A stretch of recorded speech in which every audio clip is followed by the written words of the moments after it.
because you're an in-depth stream review, but I'm not streaming this review. I'm recording it for you, but I'm recording it with the stream overlay as if I was streaming. Okay. So Yeah, for sure. we're jumping through all sorts of hoops. Okay, so I think the replay viewer is working for me. I don't know. All right, Somebody let's suggested yesterday, hey, have you considered just leaving it open? It worked for, I'm like, wait, no, there's no way that actually works. And sure enough, you go to the history tab, the replay tab, you just leave it for like 7 minutes and it works. I have no idea what is going on, but okay, I'll take it. So That's funny. how you doing? I left it from last night. I left it from last night. That's smart. That's smart. And it never went down during maintenance. Weird. I'm doing fine. I'm in Los Angeles, so nice. it's 10 a.m. for me. Nice. It's a lovely day. It has been raining for days, kind of depressing, but we need the rain out here. Yeah, it was raining yeah. here as well. So I kind of woke up and I was like, had no sense of like what time it was. I don't know if that's ever happened to you. You're like, wait, what time is it? I have honestly no idea. It was days where I had no idea what time it was. Yeah, it's bizarre. But yeah, now I'm feeling great. How about yourself? Doing well, thank you. So let's start with this. What do you hope to get out of the session? What got you interested in coaching, I guess? Oh, I've been playing Overwatch for 6 years, never got any coaching, never had any scrim experience. And I think over the pandemic, I got to a place where Overwatch kind of became my competitive outlet. Right. I used to participate in sports. I played basketball and soccer and all kinds of different things. And I'm a little bit older now. What is a little bit older, if you don't mind me asking? I'm 30 now. I just turned 30. Okay, I'm almost there.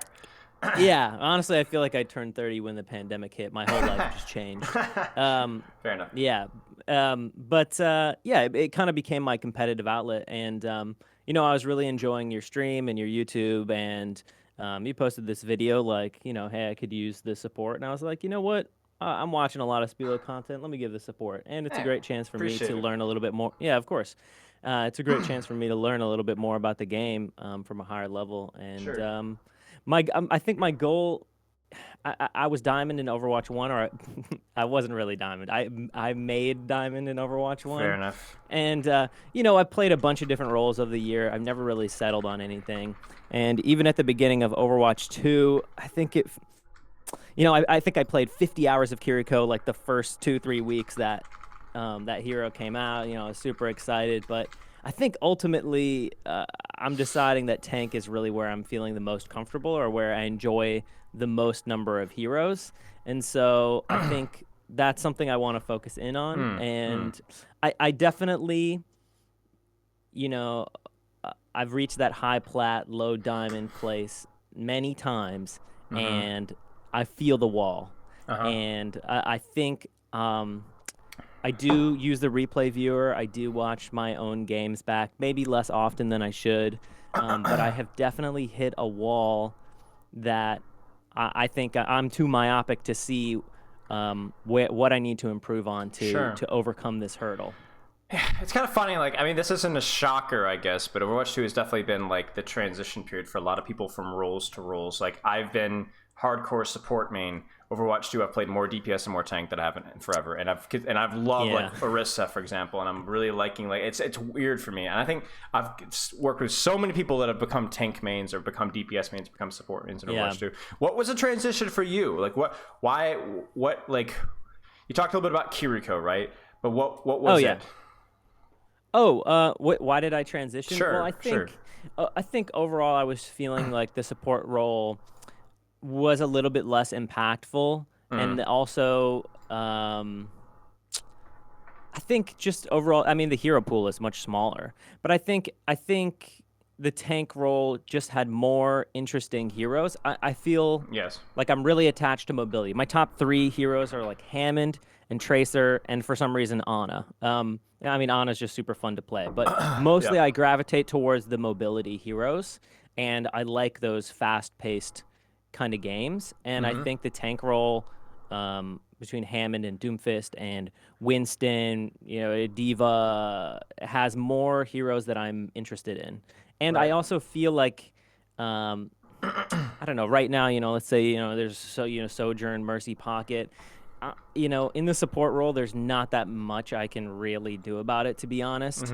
But on the tank role, I can have a lot of impact in trying to mitigate those decisions, or those problems. Yeah, I hear you. I think it also doesn't help the support role when it's just so dead. You know what I'm saying? I'm fortunate in the fact that I really, really enjoy two supports in particular. Anna and Zen, I just find so much fun, even though they're not particularly good to watch too. But if you don't if one or two heroes don't immediately stand out to you, there's not a lot to choose from. you know? Totally. And Mercy's not that fun. Brig's not that fun. Moira's not that fun for most people. I personally don't find Kiriko fun. I don't know. Sorry, I interrupted you. I think one of the deciding factors was I'm comfortable on a handful of DPS positions as well, but I think overall there's less heroes that I like in that role. But in the tank role, I feel like, I could play 5 tanks and enjoy myself on all of them. Yeah. But I don't really feel that way in the support role. No, I hear you. I don't feel that way in the support role. And especially Kiriko came out and let's say I was playing, a little bit more towards the spirit that she was probably intended, like a Teru style, and then it kind of became clear Fielder style is just way better. Yeah. You just farm your ult. Me off. That is wrong. Exactly. Same. And I was just like, cheese. This is if this is the most optimal way for me to play, maybe I should just not be playing this role. Right. No, I hear you. Yeah. I hear you. I think I've settled that I want to be better at tank. I did play a lot of tank in Overwatch 1, to be fair. Yeah. But also, I played the game from more or less when it came out. And so I've kind of bounced around a lot. And I know, you don't want to be bouncing around all these heroes in different roles because it's going to stop you from climbing. Right. But let's be honest, I don't have any goals to be top 500 or anything. I'm going to play what I enjoy. Fair enough. But I definitely have settled into a pretty clear hero pool that centers around that mobility and basically Sigma. Okay, fair enough. Who's not a non-mobility. I could do Ryan in a pinch or something, or Zarya. I have experience, but mostly Hammond. I really enjoyed playing Doomfist Season 1, and then they yoinked him around, made him really strong. Honestly, what they did to Doom made me just never play the hero again. I'll play him again later, but he's on the blacklist from now, I guess. Yeah, I don't know what. Yeah, exactly. I'll play him in a pinch, but especially that 4-second punch, it really messed up the rhythm. And I enjoyed playing it in beta. I enjoyed playing it Season 1, even though he was kind of underpowered. But with a lot of game sense, you could kind of make it work.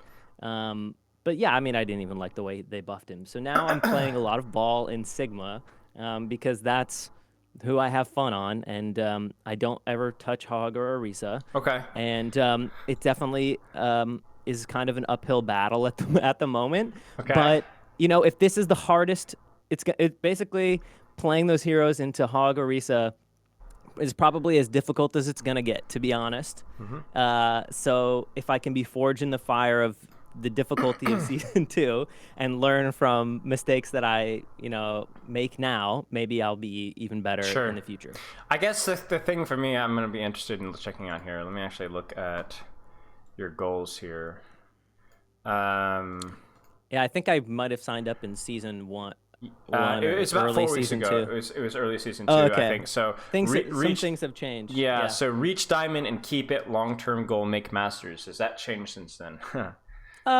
I would be happy to make Masters. I would feel proud of myself. Sure. But if I could, get 3,200 and not fall into Plat again, that would be I would be proud of myself for that. And I'm really on the cusp of that. But you can definitely feel the difficulty of your games rise. Sure. Yeah. No, it's funny because that is exactly that transition point which you were bringing up earlier, as at least in Overwatch 1 where I had a lot of difficulty as well. Going from Plat to Diamond was the hardest transition for me. Diamond to Masters, Masters to GM even, Gold to Plat were not as challenging. I don't know if that just, by then I kind of got the snowball rolling and I kind of was really settling into my groove of training, but at least psychologically that Plat to Diamond was the hardest for me. Okay, so Diamond, long-term goal, potentially make Masters if we get there, if we don't, whatever. I like that you feel realistic about not only your goals, but also your approach to training. You're out here I've got a pretty decent hero pool. I might just play what's fun. I might change it. I don't really know. I'm just being honest with myself. Yeah, I respect that. You know what I'm saying? You know exactly what I'm going to say about hero pools. You know what's good and you know what's bad. So it's all about tempering what you know is good for training versus what is fun for you, because ultimately Yes. it has to be fun. You know what I'm saying? Yeah. Not everybody has to be a GM player. Okay, so I guess for me the goal is going to be like clean up crap where we can. Like, let's focus on the stuff where it's not the bad habits that are not fun. You know what I'm saying? Yeah. If you have a flexing habit, but it's every now and then, and you're not really kind of cemented on your role just yet, but it's fun to kind of flip around. Okay, whatever. But if there's anything that you're doing that isn't productive or enjoyable, then we need to target that. If we can increase your overall game understanding, so it doesn't matter if you decide tomorrow that you're going to become a Kiriko one trick, ha ha ha, then you'll still have something from this session that you'll be able to transfer over, right? Yeah, definitely. I think one thing I'm specifically looking for, and it could be on Ball or Sigma, I basically only put Ball or Sigma because that's kind of what I'm playing right now. Especially on Ball, there's very little content or information about how to play this hero, like in a macro sense, in terms of how the game is played. And one thing I'm realizing is I have to have way more uptime. Overwatch 1, I can like kind of play a little bit more assassin based, and then roll away and then come back and really focus on perfect timing. Right. Overwatch 2, I have to be up as often as possible, and it definitely causes for some bad decisions. Also, I basically didn't touch Ball in Overwatch 1 until, I don't know, January.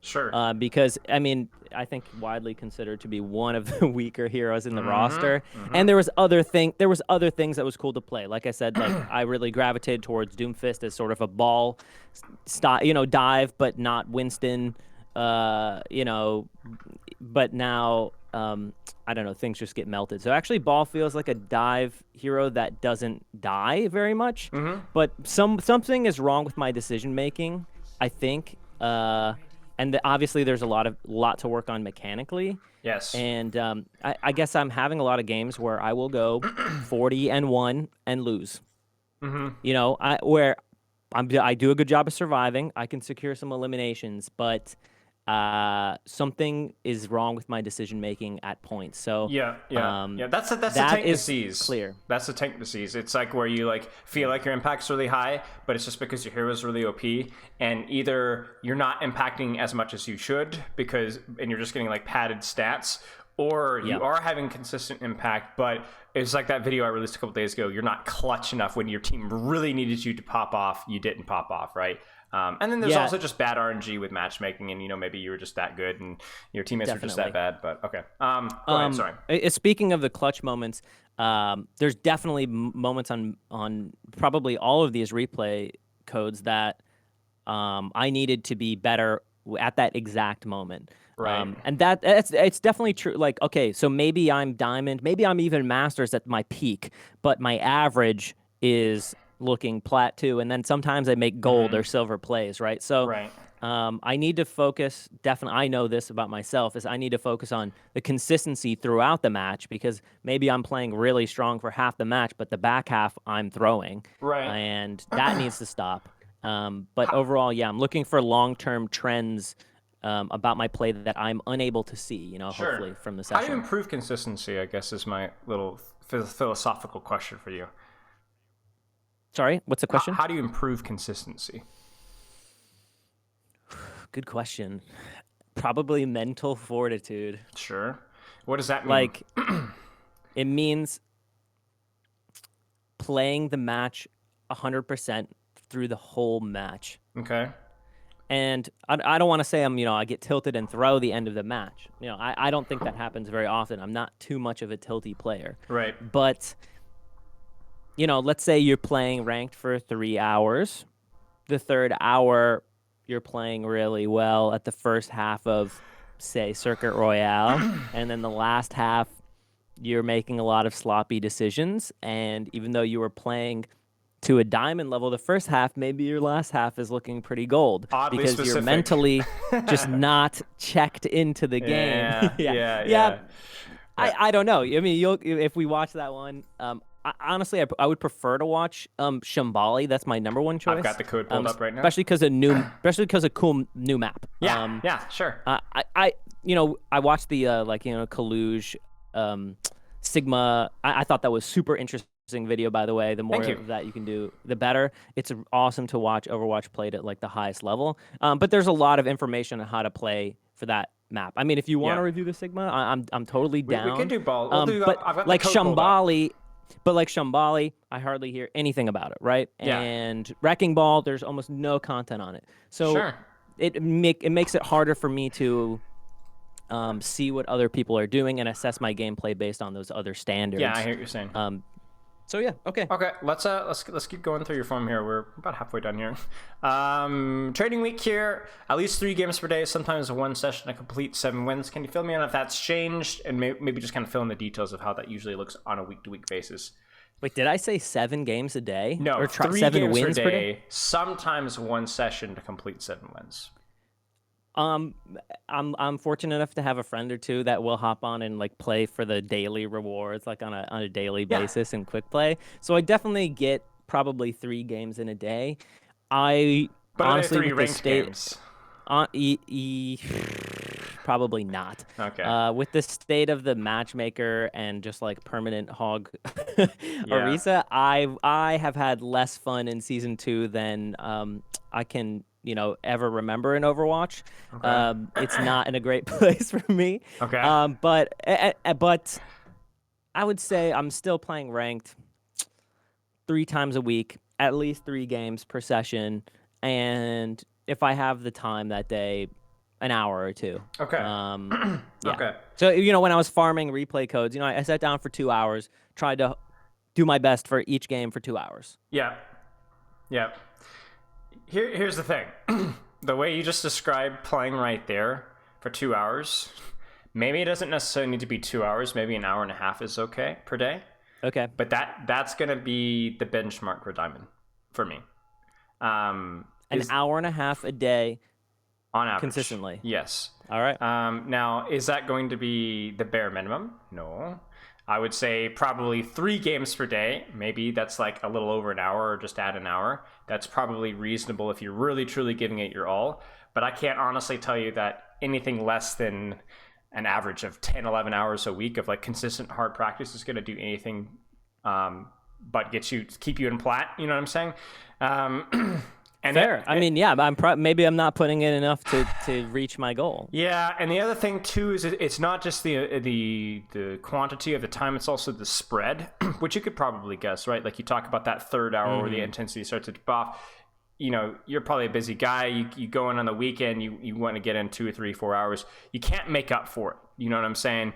You can to an extent, but once you hit like that 3rd hour on the weekend or 4th hour on the weekend on like a Saturday or Sunday, that's going to lose the intensity, and it's just you need the consistency. You know what I'm saying? I know for me personally, that was really, really big, and I think that's going to be the case for most people. So what I would try and do is be honest with yourself. Are you going to be able to get an hour and a half of ranked every single day? Probably not. Okay, so at the very least, let's try and aim for 3 games a day. 3 games of ranked a day. If you want to do quick play after that, whatever. Don't give a rip. Doesn't matter.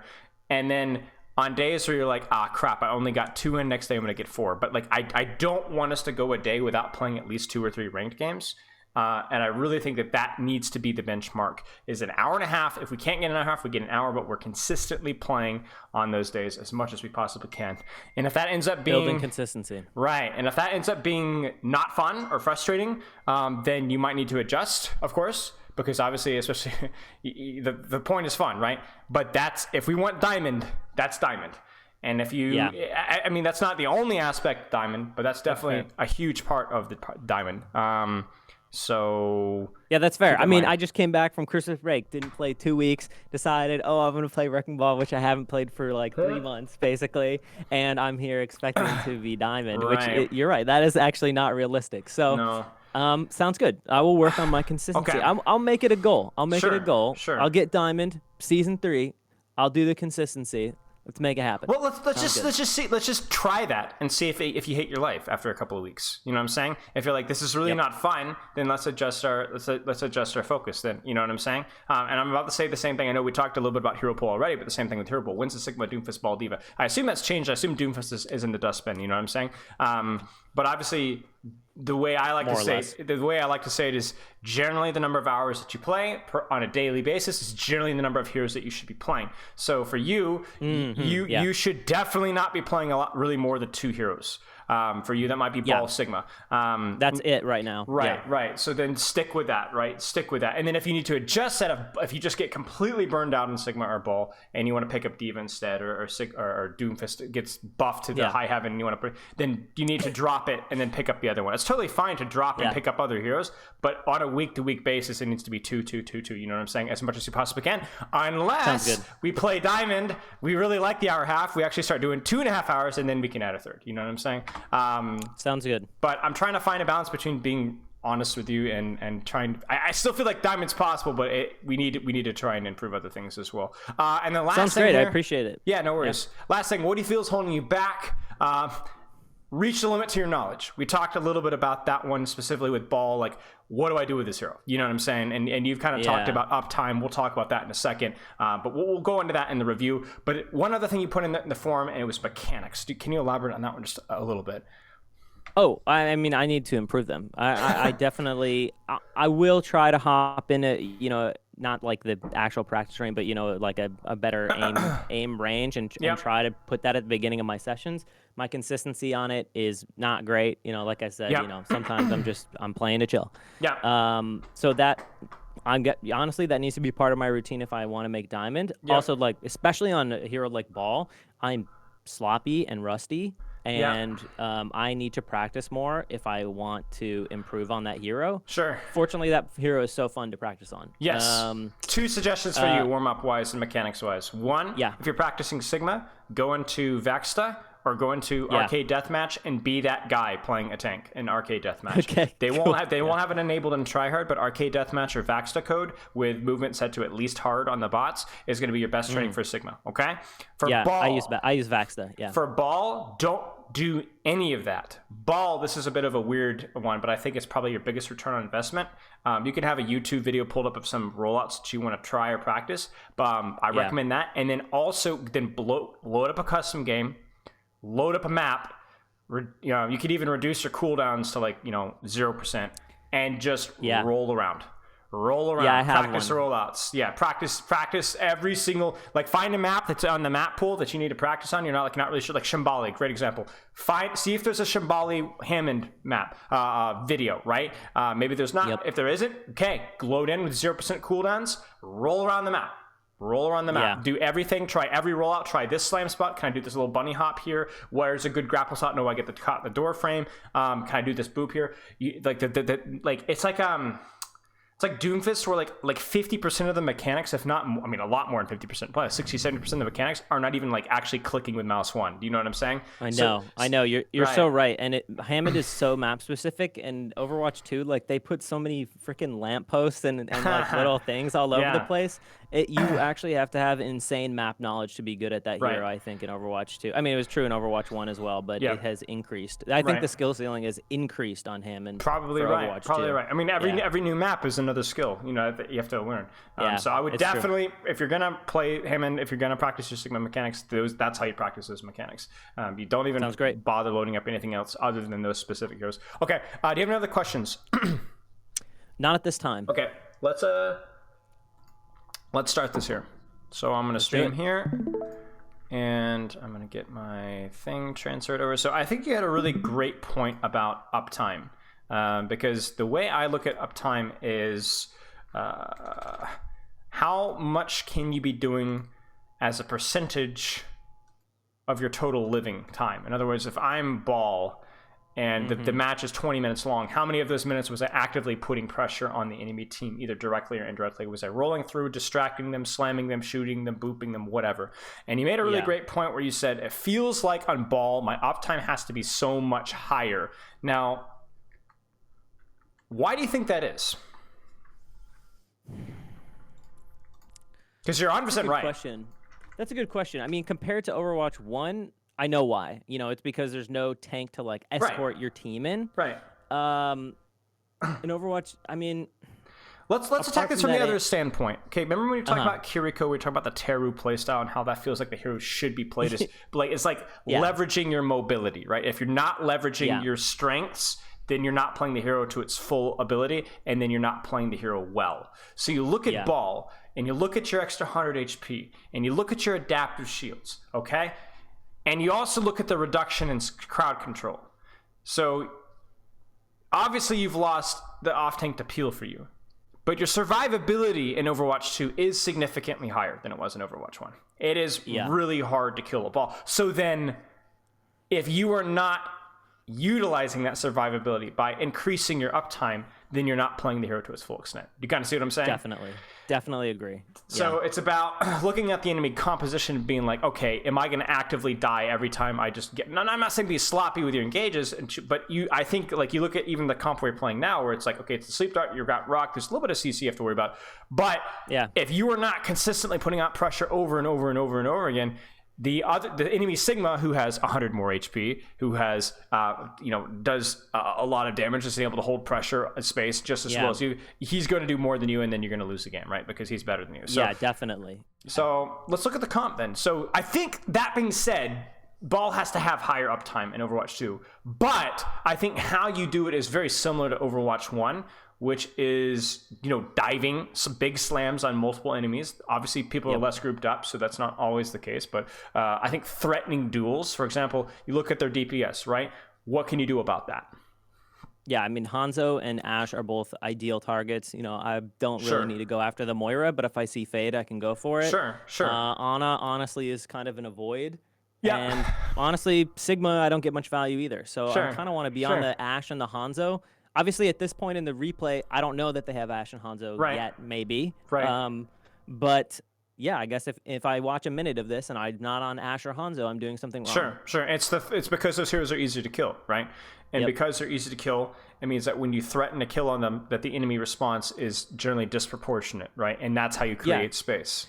The other thing is the Hanzo is most likely to take someone's head off on my team. So I'm not playing Sigma. I can't put a shield in his face. So my pressure to support my team has to be getting on top of that Hanzo. Otherwise, he will hit a shot eventually. Right. You create space by threatening a kill, and that's what we talk about. You can either dive like these big slams, big disruptions, or you can actually say, I'm going to 1v1 your Hanzo and kill your Hanzo if you don't help him, and that's how you create space as well.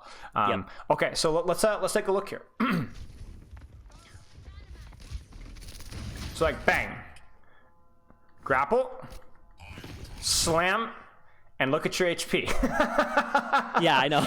You know? It's kind of stupid, honestly. It is stupid. It is a little bit stupid. I mean, one of the first things we were talking about on stream, like how would we buff Ball? I think one of the things was like, can we take away a little bit of the survivability and make it more useful elsewhere? But whatever. This is where we're at right now.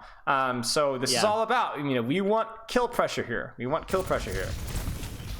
Now, what I will say here is obviously the sleep dart, right? So, the quality of Ball, a lot like Doomfist, and even Winston to an extent, is your ability to outplay crowd control. So obviously you see Ana now.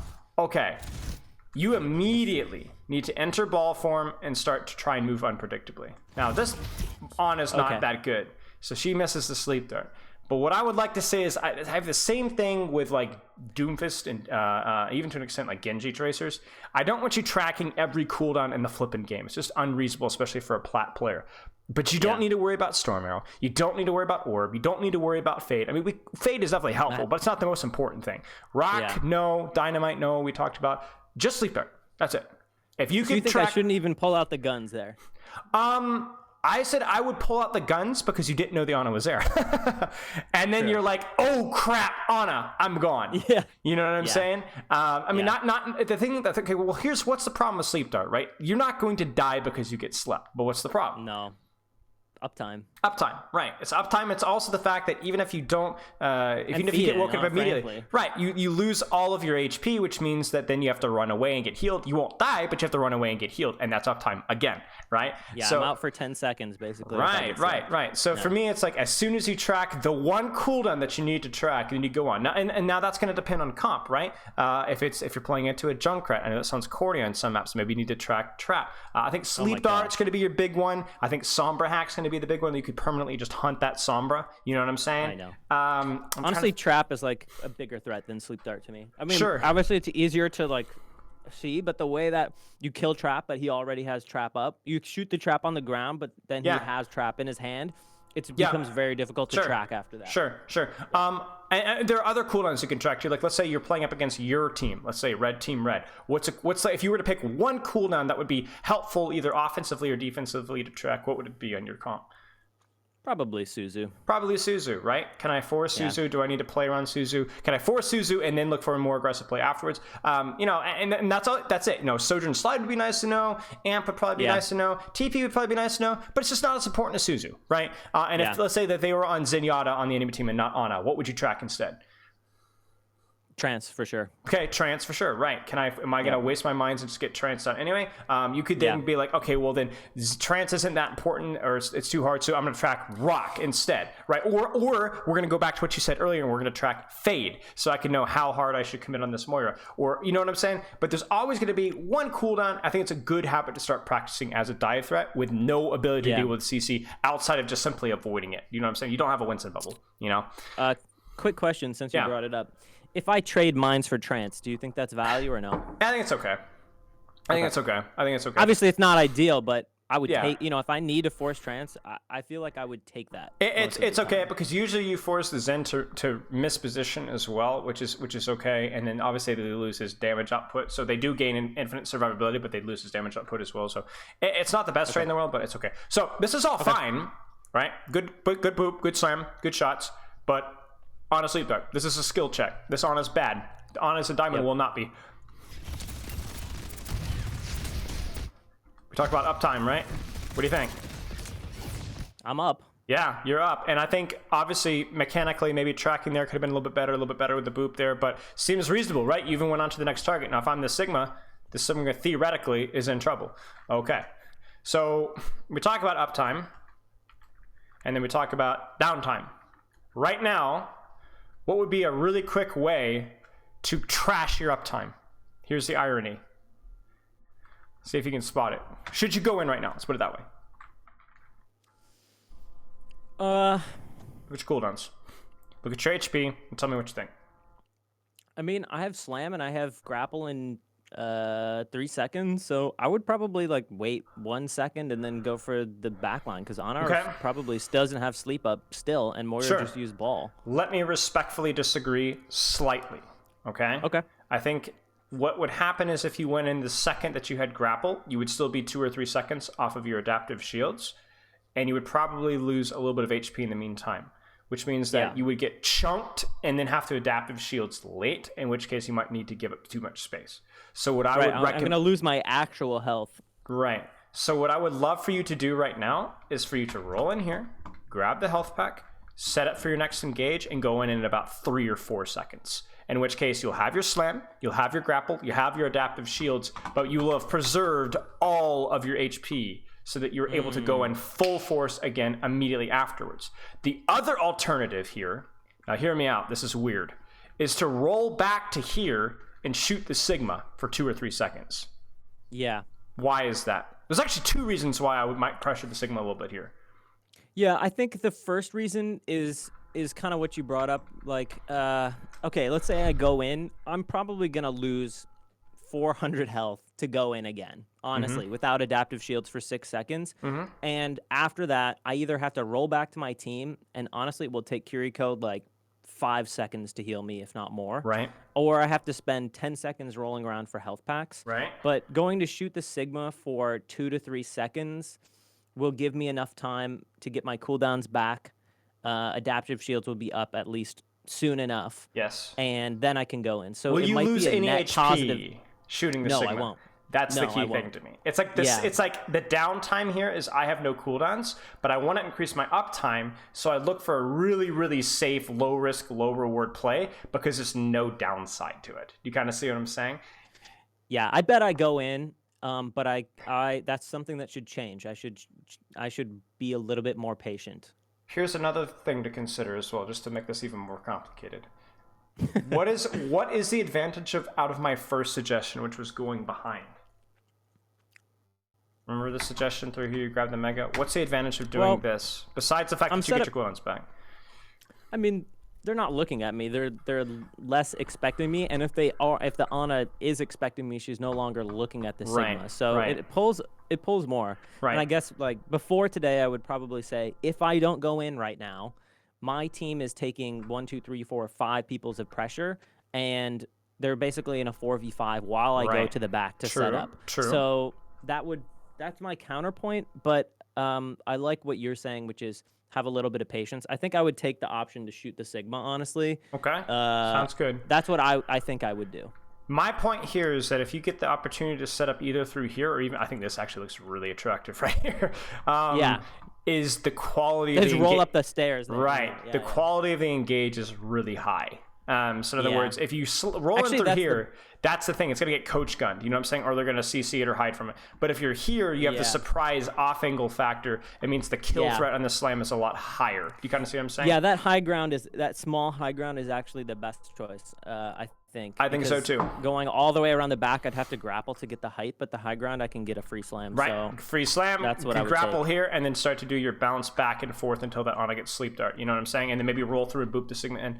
I think it's about taking your downtime to either do a little bit of chip damage on something that's not going to shoot you back, so because you have horrible range, or setting up for your next engage as quickly as you possibly can while taking no damage. And I think this slam here is probably your best bet here. I think the surprise factor is going to be key here. I was going to say something.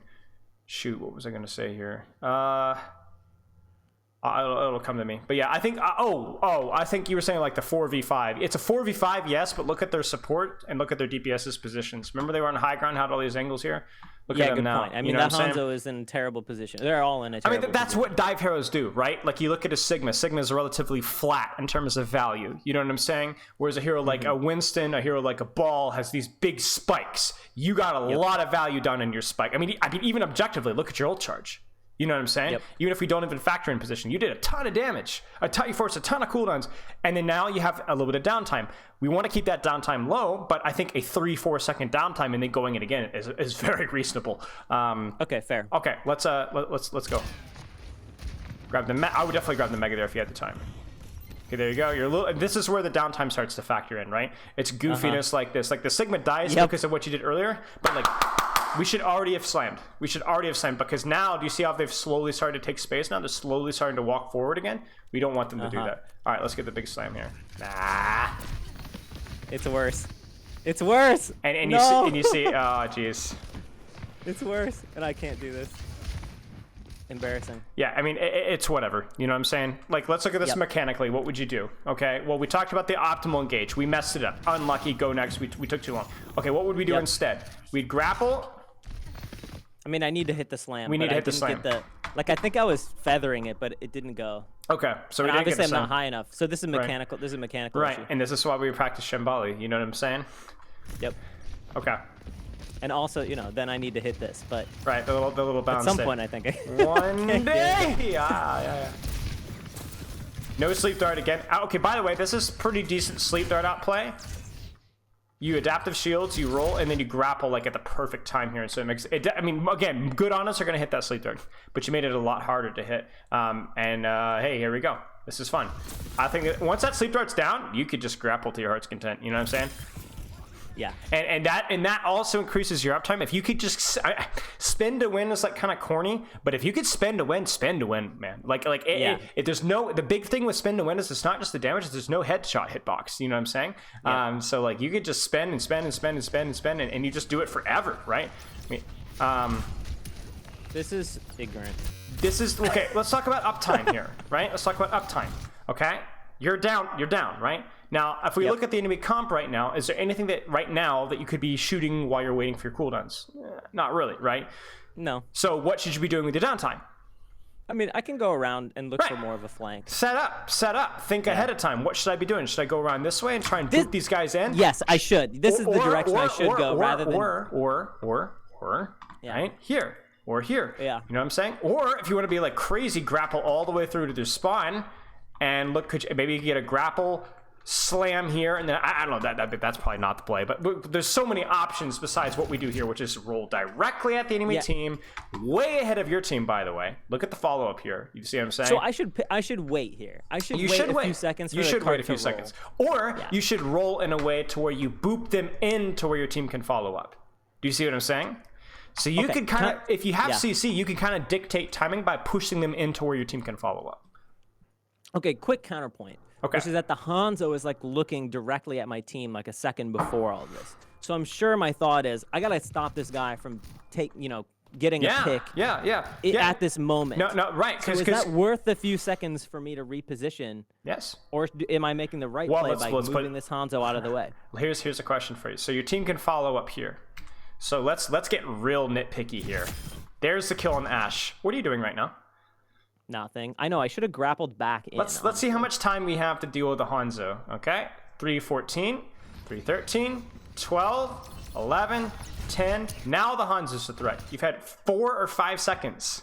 Do you know what you could have done in 4 or 5 seconds? You would have been right here. Good point. I could be pushing them in instead of grappling into their face. So you're saying there's like an urgency to me actually pressuring this Hanzo up before he hits a headshot. Right. But what were you doing the previous 4 seconds? Chilling. You know what I'm saying? Right. So you had the time, right? Yeah. And now obviously and I pushed them further from my team, which is also bad. Like it would have been valuable during those 4 seconds to rotate for the grapple to push them towards my team. Exactly. Let's also look at this way. If you could wait on this engage because you were either set up better or is it good to have to go now? Like, let's just say, and I'm not saying you never go when you don't have adaptive shields, but when do you really want to go here? Look at your shields here. Yeah, well, technically I want to go in 4 seconds. Right. So I would say you would wish that you would slam now. Right? Because then you get that massive shield. So I think let's drop the perfect engage here. You roll out here. Okay, where are we at? 5. Okay, so 5, left. 4, we roll out left, okay? We go in, let's say we even go in at the same time. We go in right now. We roll in, we boop them in here, and then we slam. We slam them from behind. What's the advantage of that when it comes to our adaptive shields cooldown? Well, yeah. We would have gone in at about the same time, but from behind. So what's the advantage? And I wouldn't have lost my actual HP. I would lose shield HP. Right. That's the biggest problem I'm seeing is I keep sacrificing real HP, and I'm treating real HP and shield HP as like the same HP, but it's not. Right. Here's the other thing to consider as well. If you would boop them from behind, you would have taken less damage to begin with, which would have allowed you to go earlier even though you didn't have adaptive shield. So the mistake here is really just the engage. Because I'm definitely like, I don't love you going in with your adaptive shields, but even you could have done this and not gotten shot because they wouldn't have seen you. Right? So then by the time you actually slammed, now you would start taking damage, but now you would have your adaptive shields, right?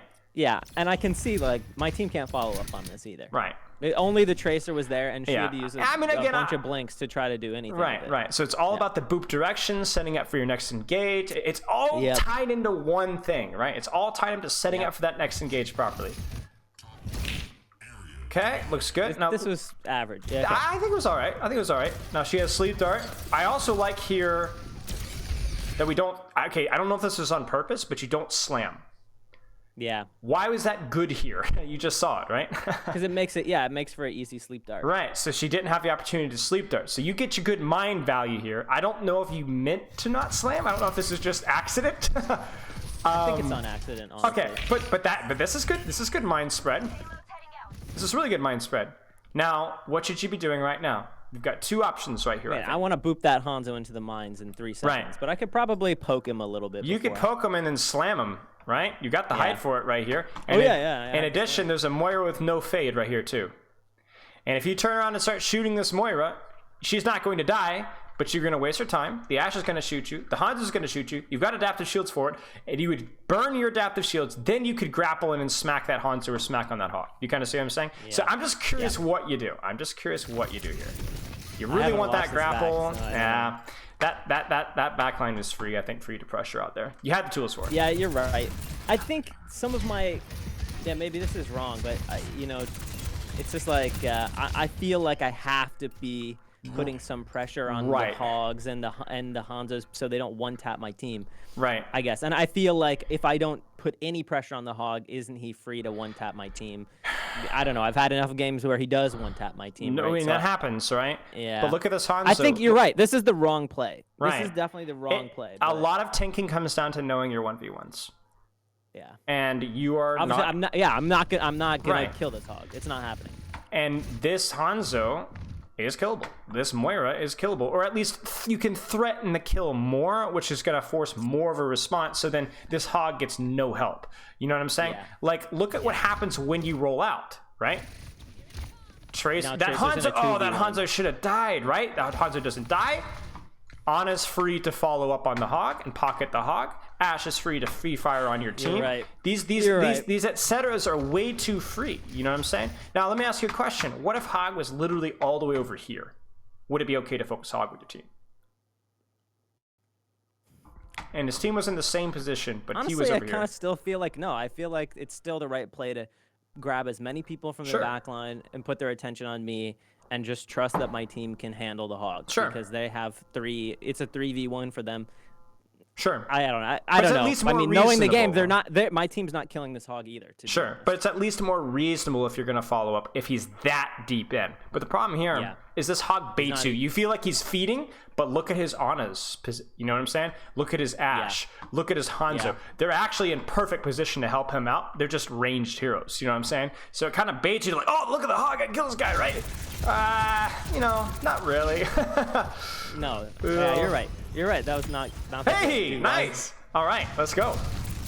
By the way, okay, so the real saving grace, by the way, of this entire were your mines. Your mines were like actually like really, really good placement wise. I mean, look how much space they denied here. You know what I'm saying? Obviously the Hanzo messes up, but like, yeah, it really does a great job controlling space. Like that's exactly how you want to use your mines. It's not just for kills. It's like this area of the map is really good.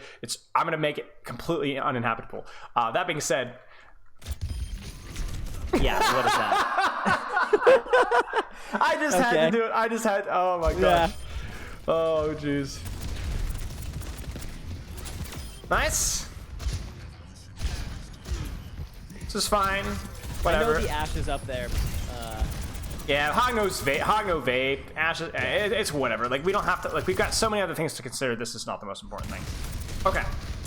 They make the swap to Soldier, which is kind of funny because I think Soldier's even worse versus Ball.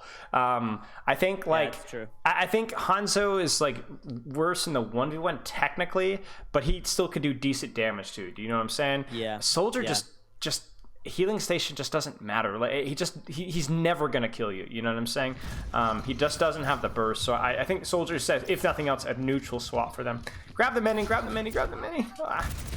It's really important. You think it's that important to grab the mini? It really is. I honestly, I probably forgot about that mini, to be honest. I think so. You got downtime here, right? Like, what's going on right now? Not a whole lot. You're waiting. And again, it's not just the 42 HP. It's the 42 armor. You need that. Armor's crucial. It's flat 30% damage reduction. It's not even like projectile based anymore. So it doesn't matter if it's an Ashe shot or fire rocket. It's flat. So grab the mini, then go for the boop here.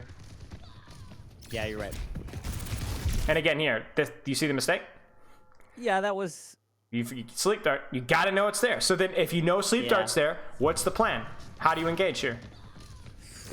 So obviously it's a bit of a goof because their Ashe dies and you're like, ah, crap, I've already grappled, you know? Okay, whatever, you know? So how do you engage?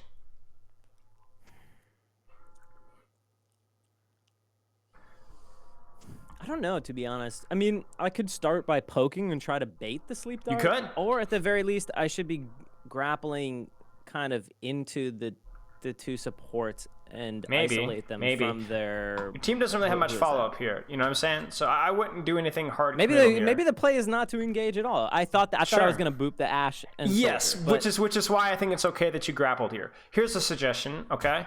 So poking there might be okay, but then they might do a lot of damage to you. It might make it rough, you know what I'm saying? Like that Soldier might turn, start melting you. Okay, so how about this? You grapple, and you just keep rolling all the way to here. Yeah. And then you poke a little bit and see if you can bait the sleep dart. You know what I'm saying? Yeah. If it honestly is a ball going flying past, she's probably gonna try and throw it at you. But you end in a location to where if she sleeps you here, you don't care, and she's probably gonna miss the sleep. You know what I'm saying? She's probably gonna just eat it. This stopping and shooting here on a target that you just are not gonna be able to kill. There's no slam here. There's no team follow up here, and you don't know the status of sleep. Yeah, this is dumb. And you're not going to die for it, but what's the problem? I mean, it's not about dying, it's about uptime, right? So what's going to happen? Here it comes. There's the sleep, there's the damage, there's the adaptive shields, and you would really love to go in right now or pretty soon. Yeah, you're so right. And here it comes, right? Here it comes. But guess what? Not only are you going in without your adaptive shields, you're not even fully healed yet. And is this a good setup engage? No, it sucks. Best thing you could have done here was probably grapple through and literally roll all the way back out and try again. Or if you didn't feel like you had the time, at least you can come in from here with your slam, with your full cooldowns. This sucks. This sucks. So this is like my urgency to constantly create pressure is too much. I need to chill a little bit and choose my engagements more carefully. I think the urgency is fine. But I think the urgency needs to be considering sleep dart, and it needs to be considering the quality of the engage, making better engages from better offing lists. Because if you could do those two things, then ironically, you will have higher uptime. As you've seen here, you are not only higher uptime, but higher quality uptime as well, with a higher chance of kills. This is just not a great engage. The boop on the soldier and then doing 40 damage to him was just not a great engage. You know what I'm saying? Rolling directly through the enemy Hanzo into slamming the backline was just not a great engage. At least it wasn't the best one available. And yet we keep doing these, and what's happening is we're losing HP. And what do you think is going to happen here? You know what I'm saying? You're gonna have to roll away, or you're gonna take a ton of damage and potentially die. Right? Yeah. That we hate to see it. You know? Now here, you're still not fully healed, so I'm ticked off about that. But what do you? I have shields though. But you got shields, and also consider the quality of this engage. Look at the time positioning of your team. Look at the positioning of you. There's a real chance that this gets a kill, either from you directly or from your team's follow-up. I like this. And a slam. Oh, we didn't get it. I didn't have it up. I should have waited 1 second. Oh, you didn't have it up? Shame on you. Shame on you. No. It's all about the quality of the engage. I mean, literally, like right. 2-1. Oh my! I know. Gosh. I want the slam so bad. You could have mines and you could have done everything. Your mines, slam. You got the HP now. Oh my goodness gracious! That's just tilting. You don't even mines. That's really strange.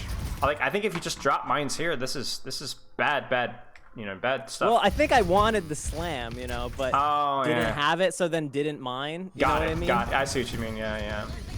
Well, that's because now I can. Oh, jeez. Absolute cacophony of mistakes here. This is a mess. I know. But you could really look at like flat. This is flat. You can really look at this at like a specific point in time of where it went south. You know what I'm saying? I mean, actually, there was really 2 points in time. One was the misplay with the sleep dart. You lose too much HP, and then you feel like you have to force in afterwards, and it ends up losing HP, losing cooldowns. Crappy. But then all is well because you're able to restabilize miraculously, even though you're missing a lot of HP for a good engage. But then you just didn't wait literally 2 seconds, and then your quality of engage completely tanks. The good news is that we've got consistent themes here, right? Which is all about priority and staging a good engage and making sure that you've got the cooldowns for it as much as you can. The uptime is crucial, but the uptime needs to be considering the quality of the engage and things like sleep dart, right? Okay, let's see what we got.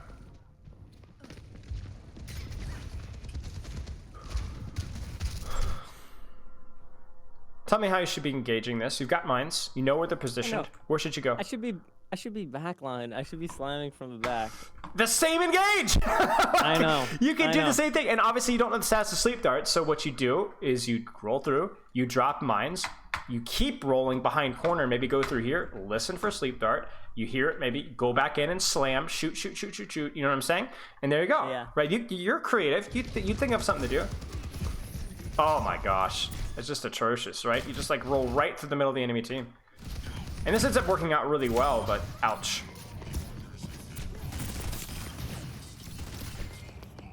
Yeah, maybe I got a little lucky, right? I mean, here's the thing: it's like you're not trolling the lobby here. You know what I'm saying? You're doing tank things. Your timing is relatively decent. You're isolating targets out. You're not playing ball wrong, but it's like the way that you're playing him is you have the right idea, but you're doing it really shabbily. You know what I'm saying? Yeah, I know. And I think that's like, you're going to get away with it because it's plat, right? But we want to get to diamond lobbies. We want to not just do well in diamond lobbies. We want to do real well. We want to play the hero the way it's supposed to be played. And I think it's not, you're not playing ball wrong. You're just not doing the details at all correctly. And I mean, I think this is like another great example. Like, what is this going to actually do? You know what I'm saying? Like, where's your team's follow-up, you know? Again, no, this is scuffed. This is horrific. Really this is probably the worst engage that we've seen yet, actually. Yeah, I'm pretty sure I die. Because this is like 3 things wrong in one, okay? 1, where's your slam? Where's your adaptive shields? 2, I just used them, yeah. Where's your team? Very good point. 3, what's the status of Sleep Dart? Right? I mean, so I don't even look behind me. You don't even look. I know. You're done. I'm dead, You're cooked. I know. You are cooked. I know. Cooked. I know. Right? All right, let's how much time we got? Okay, we got about 5 more minutes. It's clear why I died there, for sure. Right. Timing, cooldowns. I think timing is the worst one, but yeah, timing, cooldowns, and tracking the enemy cooldowns too, right? Really, just the sleep dart, right? We talked about it, like, obviously now they're off for Matra, so the hook is something you don't even need to worry about anymore. This really, once again, just sleep dart. Now, I like this. I like the staging. I like the timing. Obviously, we're down our Tracer. That kind of sucks, but there's a real chance that we win this here. Let's see what happens. Okay. Did we know the status of Sleep Dart? No. Did we know where Ana was? No. Is the way that we engaged okay? If Ana had it was value. I think so too. I think even if Ana had Sleep Dart here, this was pretty good. We're kind of moving unpredictably. You see that we didn't slam. I don't know if you're trying to slam and you just messed it up, but this looks like how you should be playing if you didn't know the status of Sleep Dart. You guys see what I'm saying? Yes. Like, this would be hard to sleep. The mines are good. You slam when you don't see Ana. Obviously, the slam isn't that good, but okay, whatever. This is great. I think this could even be fight winning, even though we're down 1.